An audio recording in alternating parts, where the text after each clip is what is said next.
नमस्कार दोस्तों, नीति क्लासेज में आपका स्वागत है। कक्षा 10वीं की पुस्तक के अध्याय 2 में दिए हुए गुलाम वंश तक के प्रश्नों का आज हम अध्ययन करने वाले हैं। इन प्रश्नों को आपको देखना है, एक बार समझना है, क्योंकि जो ये गुलाम वंश तक के प्रश्न हैं दिल्ली सल्तनत के तहत आते हैं और इसके अलावा पाठ में कुछ और प्रश्न दिए हुए थे, 5-7 के लगभग वो प्रश्न हैं, उनको भी मैंने वीडियो के शुरू में ऐड कर दिया है ताकि आप उनको भी एक बार सरसरी निगाह से देख लें, ताकि अगर इनमें से बाई चांस कोई प्रश्न उठकर आ जाता है तो आपका उत्तर गलत ना हो। तो इसको शुरू करते हैं आज के वीडियो को। अमर खलीफा के समय 636 ईस्वी में अरबों द्वारा पहला समुद्री आक्रमण कहाँ हुआ था? अब देखिए, पहला समुद्री आक्रमण किसके समय हुआ था? अमर खलीफा के समय। कब हुआ था? 636 ईस्वी में। किसने किया था? अरबों ने किया था। किस पर किया था? तो विकल्प देखते हैं, मुंबई, ठाणे, सूरत या गोवा। तो क्या उत्तर होगा? ठाणे पर जो है अरबों द्वारा पहला समुद्री आक्रमण किया गया था। फुतुह उल अल बुल्दान नामक पुस्तक किसके द्वारा लिखी गई थी, जो ठाणे में हुए असफल अरब आक्रमण की जानकारी देती है? इसके पहले जो प्रश्न आया था, ठाणे में जो आक्रमण हुआ था वो असफल रह गया था अरबों द्वारा, तो उसकी जानकारी किसमें मिलती है? फुतुह अल बुल्दान नामक पुस्तक में मिलती है। जो किसने लिखी थी? विकल्प देखते हैं, अल बालाधुरी, अल बुल्दान, अल मसीह या अल कासिम। तो क्या उत्तर होगा इसका? अल बालाधुरी द्वारा जो है ये पुस्तक लिखी गई थी, जिसको बाबाधुरी भी कहा गया है। अल बाबाधुरी आ जाए या अल बालाधुरी आ जाए, तो ये दोनों जो है फुतुह उल अल बलदान नामक पुस्तक के रचयिता एक ही नाम है, ये अल बाबाधुरी या अल बालाधुरी। चचनामा पुस्तक के अनुसार देबाल बंदरगाह में संघर्ष के दौरान अरब का कौन सा सेना नायक मारा गया था? मुदाहिरा, मगाधीरा, हसन अली या ताहिर खान। तो क्या उत्तर होगा? मुदाहिरा नामक अरब सेना नायक मारा गया था डेबाल बंदरगाह पर जब इनने आक्रमण किया था। किस पुस्तक के अनुसार? चचनामा पुस्तक के अनुसार। मोहम्मद बिन कासिम और सिंध के राजा दाहिर के मध्य कब युद्ध हुआ था? 705, 708, 712 या 715। मोहम्मद बिन कासिम और सिंध यानी जो पाकिस्तान में वर्तमान में, इसके बीच कब युद्ध हुआ था? 712 ईस्वी में। महमूद गजनवी को कश्मीर के किन शासकों से कड़ी टक्कर मिली? अब देखिए, महमूद गजनवी जो है आपके कोर्स से रिलेटेड है, तो इसको आप ध्यान से देखिएगा। कश्मीर के किन शासकों से कड़ी टक्कर मिली थी? विकल्प देखते हैं, जयपाल, आनंदपाल, महेंद्रपाल, आनंदपाल, जयपाल, महेंद्रपाल या मोहम्मद कासिम, आनंदपाल। तो बताइए क्या उत्तर होगा? महमूद गजनवी को जो है कश्मीर के किन शासकों से कड़ी टक्कर मिली थी? क्या उत्तर होगा? जयपाल और आनंदपाल। ये दोनों नाम आपको अच्छे से ध्यान रखने हैं कि जब महमूद गजनवी ने कश्मीर पर आक्रमण किया था, उस समय जयपाल और आनंदपाल नामक कश्मीर के शासकों ने कड़ा संघर्ष किया था और महमूद गजनवी को कड़ी टक्कर दी थी। यामिनी, इलबरी या गुलाम वंश का प्रथम शासक कौन था? अब देखिए, गुलाम वंश का अन्य नाम क्या है? इलबरी वंश भी कहते हैं या यामिनी नाम से भी इसको जाना जाता है। तो ये नाम ध्यान रखिएगा, यामिनी और इलबरी का प्रथम शासक कौन था? कुतुबुद्दीन ऐबक, कुतुबुद्दीन बख्तियार, फिरोज शाह और इल्तुतमिश। तो बताइए कौन है गुलाम वंश का प्रथम शासक? कुतुबुद्दीन ऐबक। कुतुबुद्दीन ऐबक, जिसका शासनकाल क्या है? 1206 से 1210, को किस अन्य नाम से भी जाना जाता था? लाल बादशाह, लाल बख्श, खलीफा या पीर मस्तान। तो क्या कहते थे कुतुबुद्दीन ऐबक को, जो 1206 में जिसने गुलाम वंश की नींव रखी थी और 1210 में जो ये है मारा गया था, तो इसका अन्य नाम क्या था? लाल बख्श था। दिल्ली सल्तनत में ऐबक की राजधानी क्या थी? कुतुबुद्दीन ऐबक से संबंधित प्रश्न आया है कि दिल्ली सल्तनत के समय जो है कुतुबुद्दीन ऐबक की राजधानी क्या थी? लाहौर, दिल्ली, आगरा और अजमेर। बताइए क्या उत्तर होगा इसका? सरल सा प्रश्न है, लेकिन उत्तर थोड़ा सा अलग है, हटके है। लाहौर। दिल्ली सल्तनत का प्रश्न, तो दिल्ली सल्तनत के समय जो है कुतुबुद्दीन ऐबक की राजधानी लाहौर था। कुतुब मीनार की पहली मंजिल का निर्माता कुतुबुद्दीन ऐबक था। पहली मंजिल किसने बनवाई थी कुतुब मीनार की? कुतुबुद्दीन ऐबक ने। शेष भाग किसके द्वारा बनवाया गया था?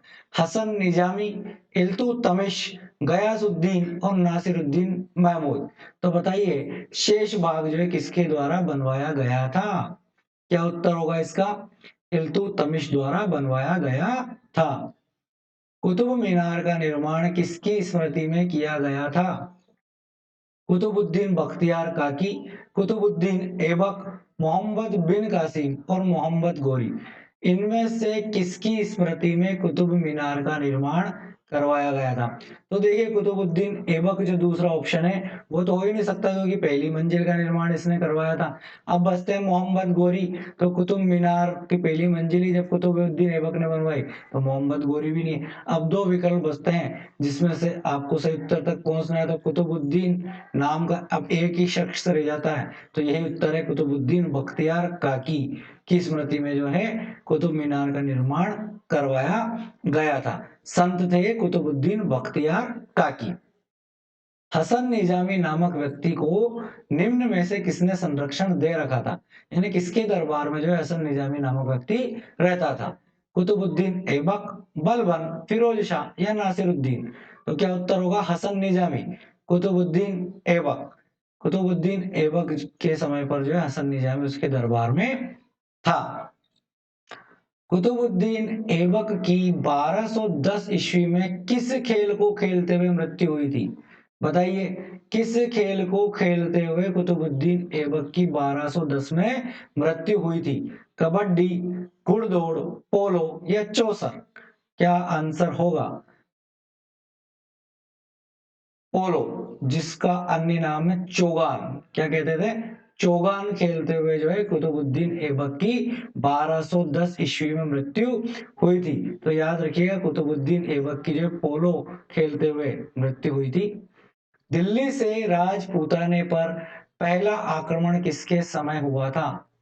कुतुबुद्दीन ऐबक, इल्तुतमिश, फिरोज शाह और बलबन।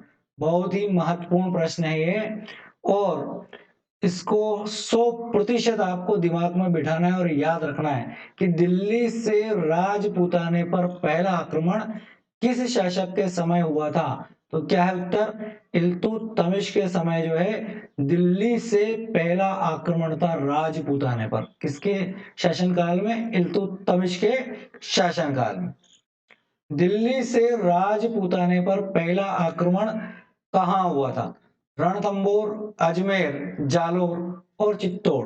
तो क्या उत्तर होगा? दिल्ली से राजपूताने पर पहला आक्रमण रणथंबोर पर हुआ था।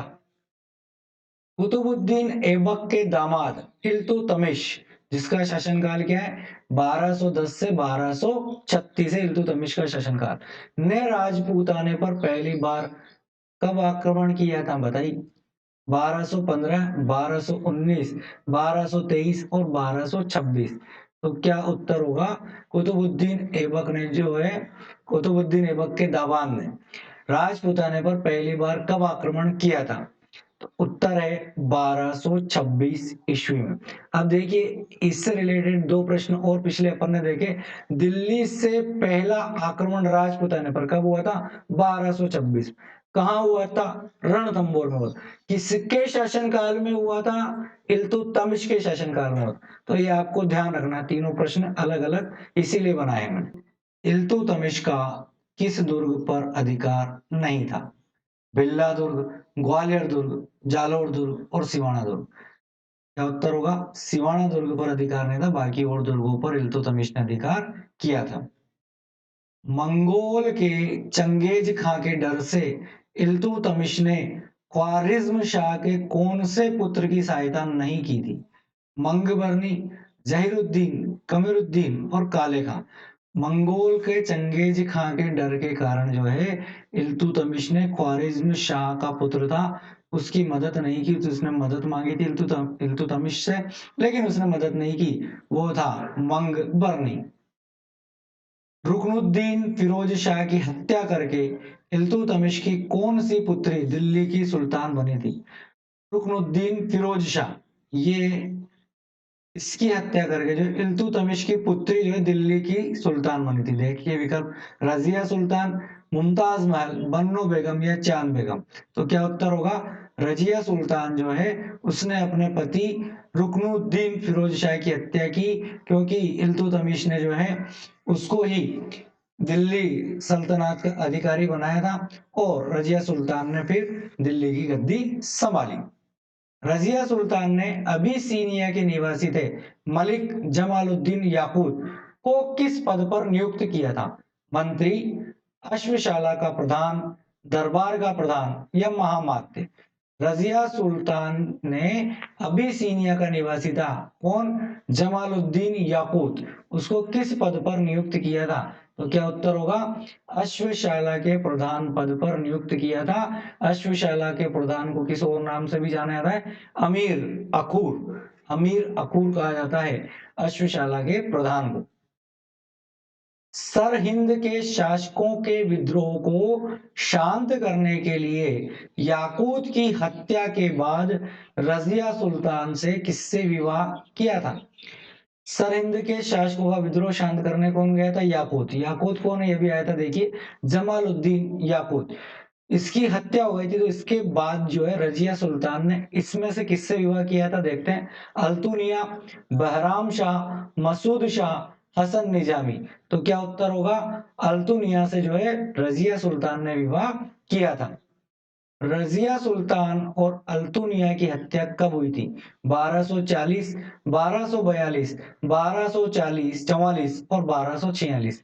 तो क्या उत्तर होगा? 1240 में जो है रजिया सुल्तान और अल्तुनिया की हत्या कर दी गई थी। निम्न शासकों के सामने अंकित शासकों में से किसका शासनकाल सही है? बहराम शाह का शासनकाल 1240 से लेकर 1242 तक, मसूद शाह का शासनकाल 1242 से 1246 तक, नासिरुद्दीन महमूद का शासनकाल 1246 से 1265 तक, या उपयुक्त सभी? आंसर उपयुक्त सभी जो है सही है। तो ये आपको याद भी रखने हैं, इसीलिए ये प्रश्न दिया गया है कि बहराम शाह ने जो है 40 से 42 तक शासन किया, मसूद शाह ने जो है 1242 से 1246 तक शासन किया और नासिरुद्दीन महमूद ने 1246 से 1265 तक शासन किया। यह भी जो है बलबन के बलबूते पर शासन कर रहा था। एक और शासक हुआ है जिसको उलुग खां या बलबन कहते थे, उसी के दम पर अपन ये कह सकते हैं कि नासिरुद्दीन महमूद ने शासन किया था।